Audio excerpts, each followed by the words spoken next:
लोगों पर तानाशाही, जनता बेहाल है, जो थोड़ा सा भी बोले नोटिस तत्काल है। लोगों पर तानाशाही, जनता बेहाल है, जो थोड़ा सा भी बोले नोटिस तत्काल है। कोर्ट केस और संविधान को ये तो भूल गए हैं, सही गलत की तराजू को खुद ही पकड़ लिए हैं। कहना है देखिएगा, कोर्ट केस और संविधान को ये तो भूल गए हैं, सही गलत की तराजू को खुद ही पकड़ लिए हैं। बुलडोजर की देखो तेज कितनी चाल है, जो थोड़ा सा भी बोले नोटिस तत्काल है। और मैंने भी सवाल किया था, देखिएगा, हाथरस की बेटी को रात में जलाया, कानपुर में माँ बेटी ने कैसे जान गंवाया। इन सब का जिम्मेदार कौन, मेरा ये सवाल है, जो थोड़ा सा भी बोले नोटिस तत्काल है। और कहना है अंत में कि आवाज को दबाओगे कब तक ये बोलो, आवाज को दबाओगे कितनों की बोलो, आग हवा पानी जानो जनवादी लोगों को।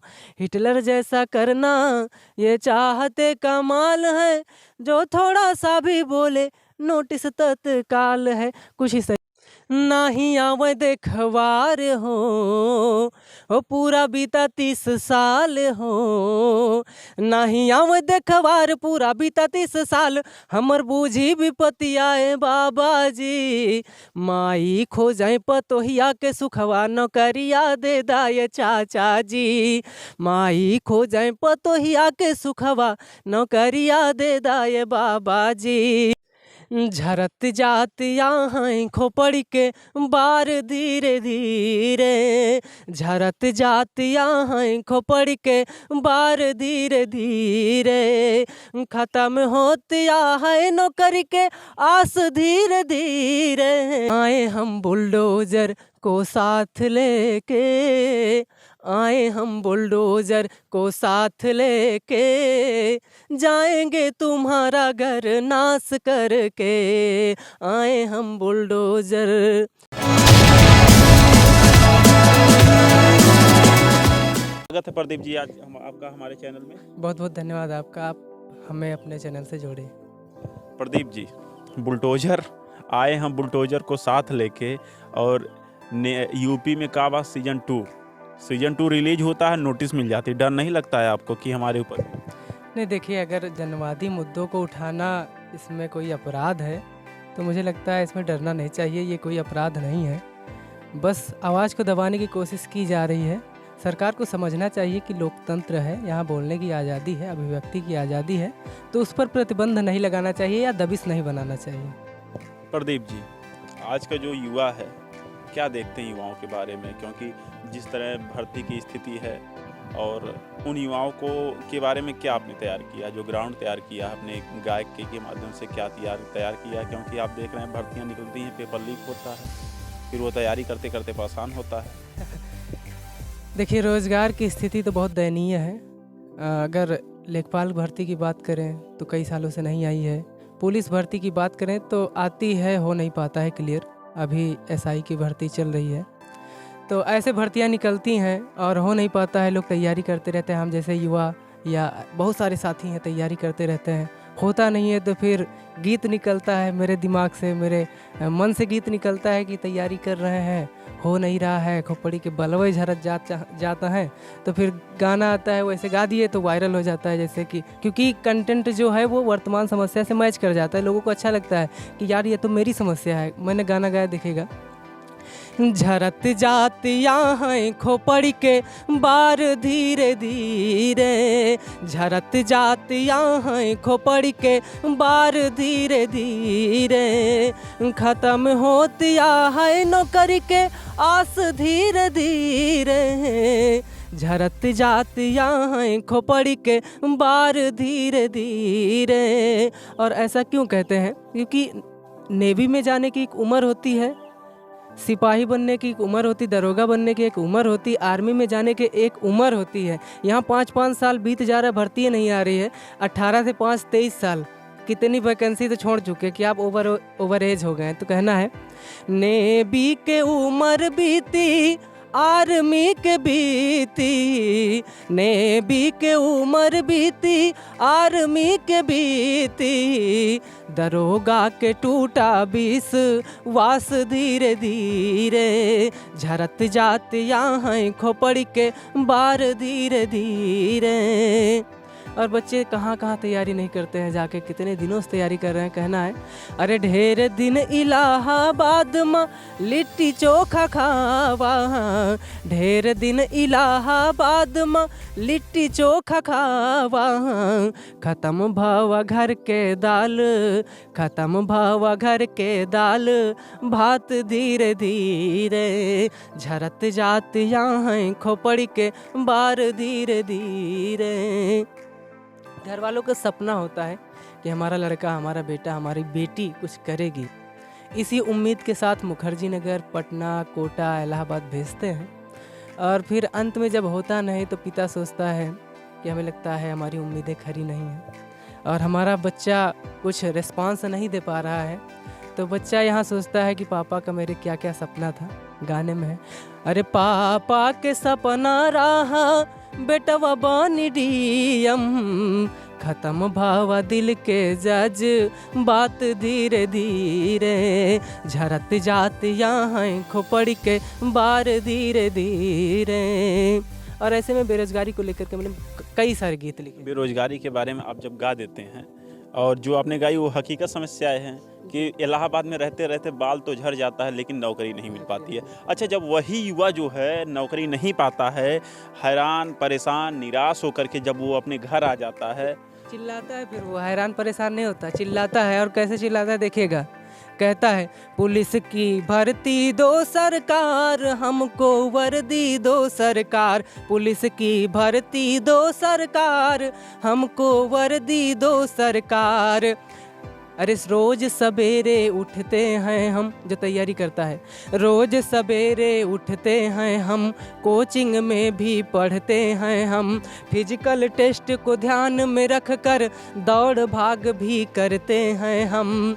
अब तो एनर्जी दो सरकार, हमको वर्दी दो सरकार, पुलिस की भर्ती दो सरकार, हमको वर्दी दो सरकार। ऐसे सड़कों पे आंदोलन करते हैं युवा, परेशान होकर के आंदोलन करेंगे। क्योंकि सरकार जो मैनिफेस्टो लाती है उसमें किसानों की बात, नौजवानों की बात।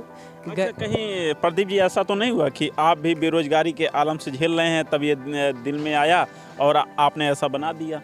हाँ बिल्कुल, आप देख ही रहे होंगे कि मैं अभी कितने एज का होंगे लगभग, तो वो समस्या हम देखते हैं, जब देखते हैं तभी ये सब सूझता है। जैसे अगर हम किसानों की स्थिति को देखते हैं तभी तो किसानों के बारे में लिखते हैं। मैं अगर झेला ना होता तो ये मेरे दिमाग में कैसे आता, मैं कैसे लिख देता कि चली जा रही है भैया उम्र धीरे धीरे, चली जा रही है भैया उम्र धीरे धीरे, अगुआ के नाही आवे खबर धीरे धीरे, चली जा रही है भैया उम्र धीरे धीरे।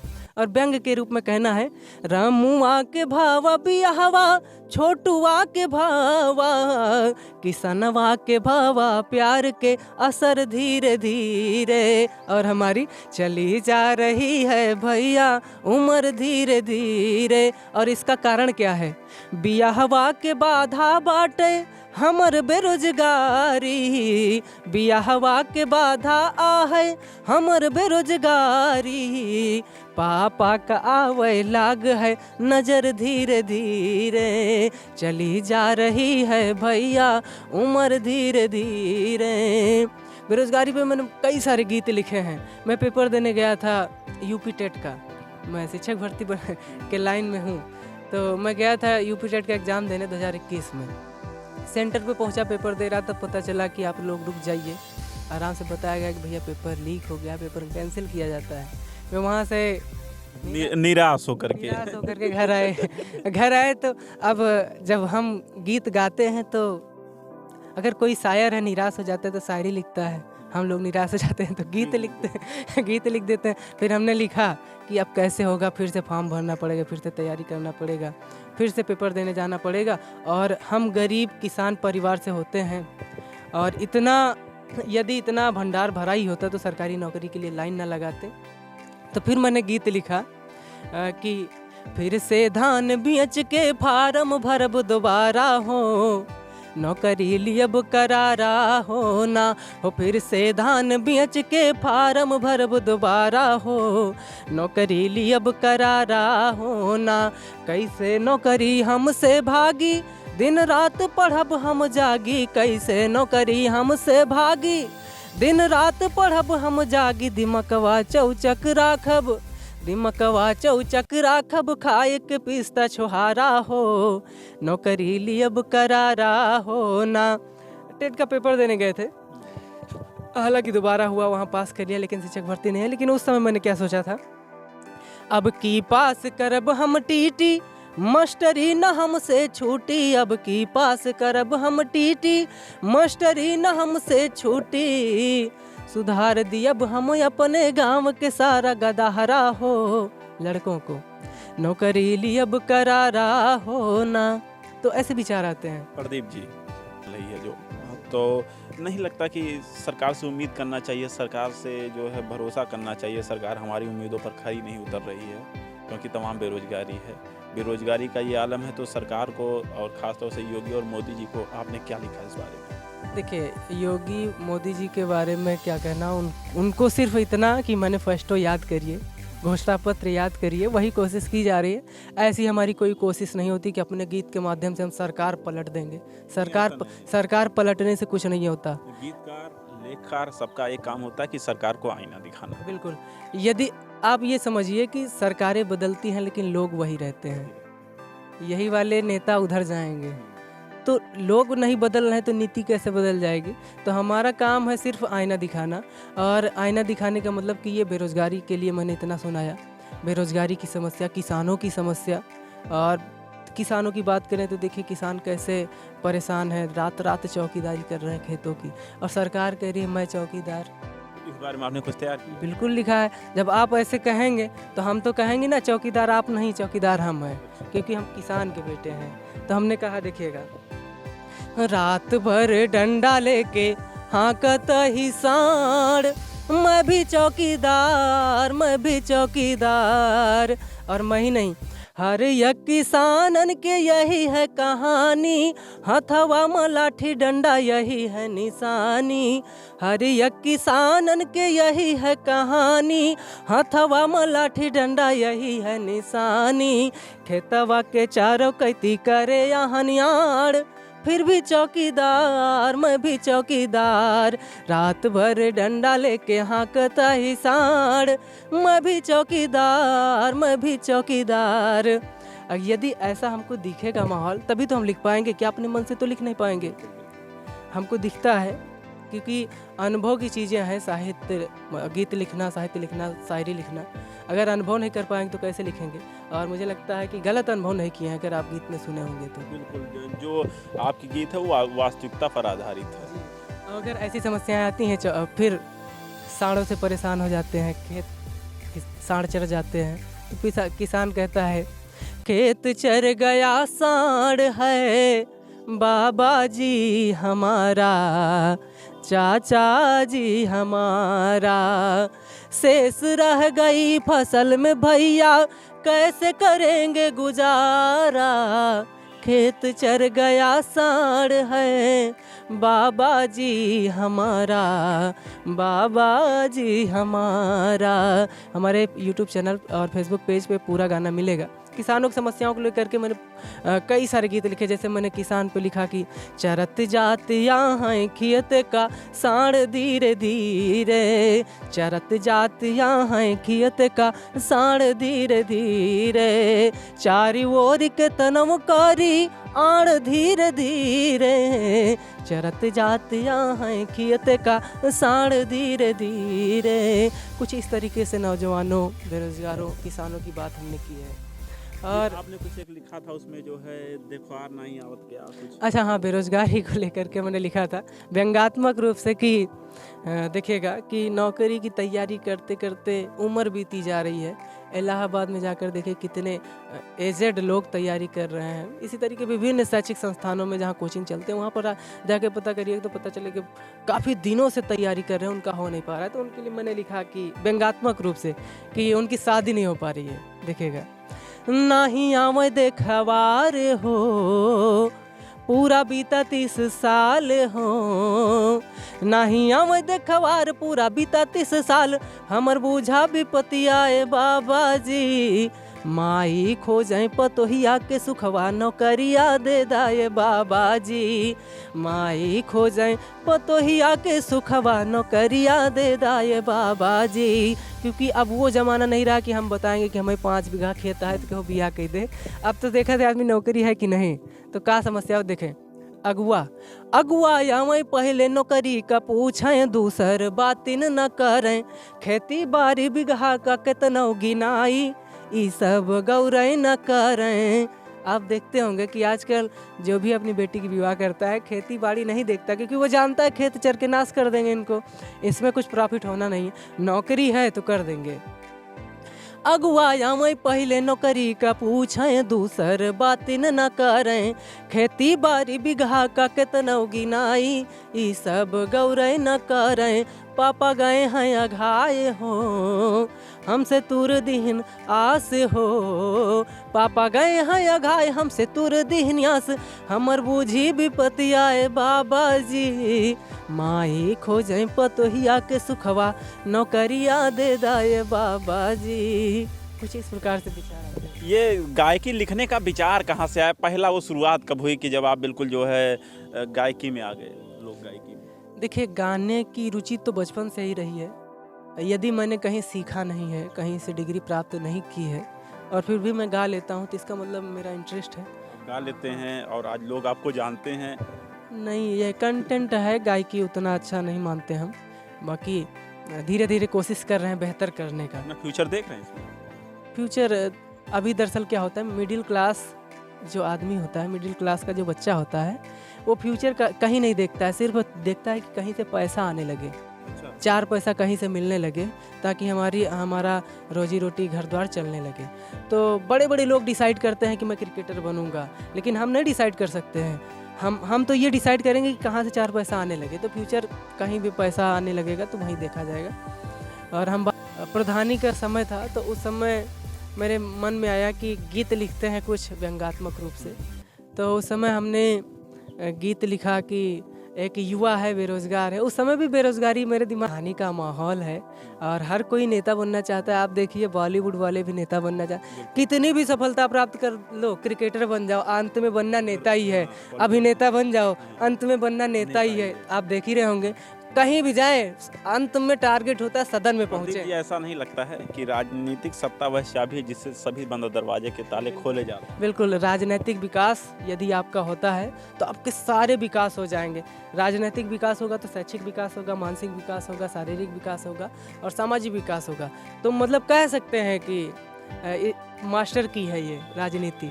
तो मेरे दिमाग में आया कि एक बेरोजगार युवा क्या सोच रहा है। मैंने सोचा और लिखा, नौकरी जब ना लागी ए भैया, नौकरी जब ना लागी ए भैया, भरी जवानी में कोचिंगिया छोड़ के कूदब अब की प्रधानी में। और आगे लिखा, कैसे कैसे करेगा काम देखेगा, सर्व समाज के सेवा में राहब, क्षेत्र में समय बिताइब हो, केहू यदि बीमार हो जाई अस्पताल पहुँचाइब हो, सुई दवाई मुफ्त कराइब, सुई दवाई मुफ्त कराइब, योजना आयुष्मानी में कोचिंगिया छोड़ के कूदब अब की प्रधानी में। कुछ इस तरीके से। और हम कई सारे मुद्दों को कवर करते हैं, बेरोजगारी, महंगाई, शिक्षा जागरूकता, दहेज प्रथा, नशा मुक्ति अभियान, कई सारे मुद्दों पर गाना गाने का। अमेठी की बात हम करें, अगर हम इस समय अमेठी में हैं, पहले अमेठी जो है वो कांग्रेस के पाले में थी, अब जो है स्मृति ईरानी जी देख रही अमेठी को, तो इनके लिए कभी आपने कुछ लिखा? देखिए, बदलाव तो कुछ खास नहीं दिखा है। और विकास की गति जो पहले रही है वो अब भी है।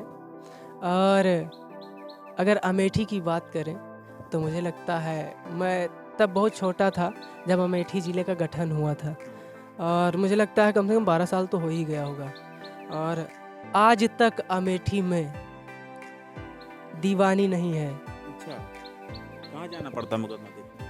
सुल्तानपुर जाना पड़ता है, जिसका सुल्तानपुर है, जिसका रायबरेली है, रायबरेली जाना पड़ता है। अमेठी नहीं। अमेठी में दीवानी नहीं। तो ये विकास है और ये विकास की गति है। तो अब आप आकलन कर लीजिए कि राहुल जी में, स्मृति जी में कितना परिवर्तन आया। हाँ, कुछ चीज़ें कहना ज़रूर चाहूँगा कि उन्होंने कुछ वादे किए थे और वो वादे अभी ज़मीन पर नहीं दिखे हैं। जैसे कि उन्होंने कहा था कि घर घर पानी पहुंचाएंगे, स्वच्छ जल, और 13 रुपये किलो चीनी की बात की थी कि यदि आप लोग हमको सांसद बनाते हैं तो हम 13 रुपये किलो चीनी देंगे। स्मृति जी ने कहा। हाँ, स्मृति जी ने कहा था। तो वो सब नहीं हो पाया। तो अगर नहीं हो पाता है तो हम लोगों को बोलना पड़ता है, और हमने इस पर थोड़ा सा बोला था। यदि कि अमेठी की दीदी हैं, वो कहती हैं तो कहना है, अरे जाए दीदी जिंदगी के नरक बनाई गइलो ना, एगो फकीरवे कारण भाई के भुलाई गइलो ना, 13 रुपया मचीनी। जब वोट लेना होता है, जैसे वैकेंसी तभी आती है जब वोट लेना होता है। जी बिल्कुल, पूरे 5 साल बीत गए, अब धीरे धीरे काम हो रहा है। तो नहीं लगता है कि आपको भी जो गायकी आप सरकार के कहीं ना कहीं जो आपकी वास्तविकता रूप से गायकी है वो सरकार के विरोध में जा रही है? देखिए, अगर आप जो सच्चाई है उसको कहेंगे तो विरोध में तो जाना ही है। तो लेकिन सच्चाई मुझे लगता है कहना चाहिए, जो सही है उसको सही कहना चाहिए। अगर वो चाहे सत्ता के पक्ष में हो, चाहे सत्ता के खिलाफ हो, अगर कोई अच्छा काम करते हैं तो हम उनकी सराहना करते हैं। गायकी में बताया था अपने साथ, हमने देखा था कि भाजपा में जो है क्लीन होकर के लोग निकल जाते हैं, कुछ ऐसा आपने तैयार किया था। मुझे थोड़ा सा याद है, लिखा था मैंने, भाजपा वो गंगा है इसमें जो नहाते हैं, पापी से पापी भी पावन हो जाते हैं। कानपुर की एक घटना होती है, नेहा सिंह राठौर यूपी में काबा सीजन 2 लॉन्च करती हैं और आप लॉन्च करते हैं आए हम बुलडोजर को साथ लेकर के। बुलडोजर वाला गाना दोनों लोग डालते हैं, सीजन 2 भी पड़ता है, फिर उसके बाद नेहा सिंह राठौर को नोटिस मिल जाती है। इसके बारे में आपने क्या तैयार किया?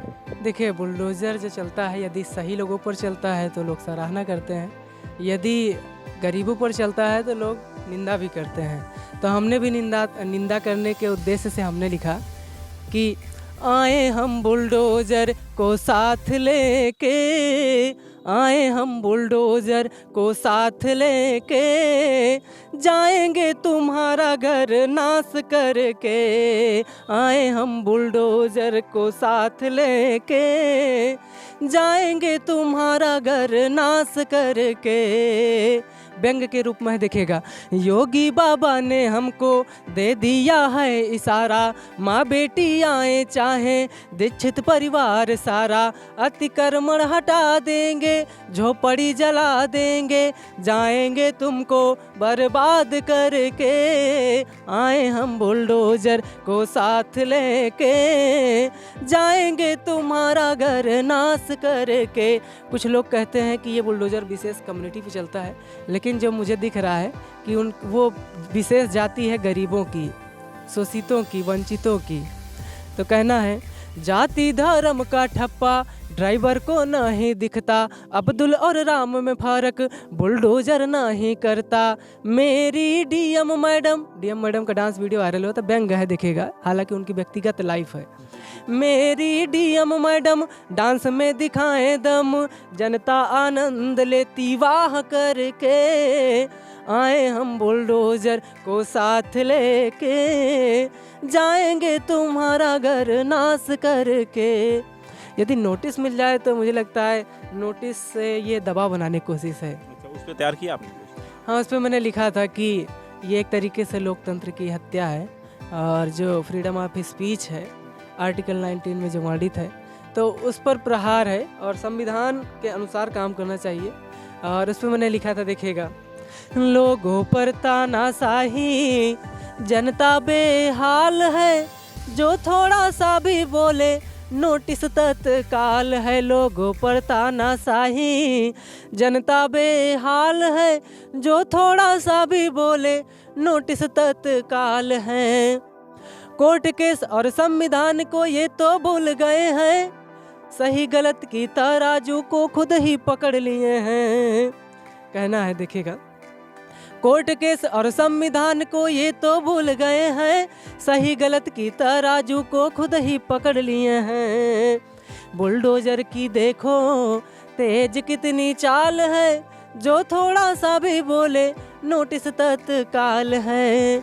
और मैंने भी सवाल किया था, देखिएगा, हाथरस की बेटी को रात में जलाया, कानपुर में माँ बेटी ने कैसे जान गंवाया। इन सब का जिम्मेदार कौन, मेरा ये सवाल है, जो थोड़ा सा भी बोले नोटिस तत्काल है। और कहना है अंत में कि आवाज को दबाओगे कब तक ये बोलो, आवाज को दबाओगे कितनों की बोलो, आग हवा पानी जानो जनवादी लोगों को। हिटलर जैसा करना ये चाहते कमाल है, जो थोड़ा सा भी बोले नोटिस तत्काल है। कुछ इस तरीके से था। और जो ऐसे गायक हैं, ऐसे कलाकार हैं जो जनवादी गीतों को लिखते हैं, मुद्दों को उठाते हैं, तो उन पर दबाव बनाने की कोशिश है। और मुझे नहीं लगता कि ऐसा करना चाहिए। और मैं उन सभी साथियों से कहना चाहूँगा कि आप लोग इन नोटिस से ना डरें और अपना काम हिम्मत से करें। को भी करते रहें। जी धन्यवाद।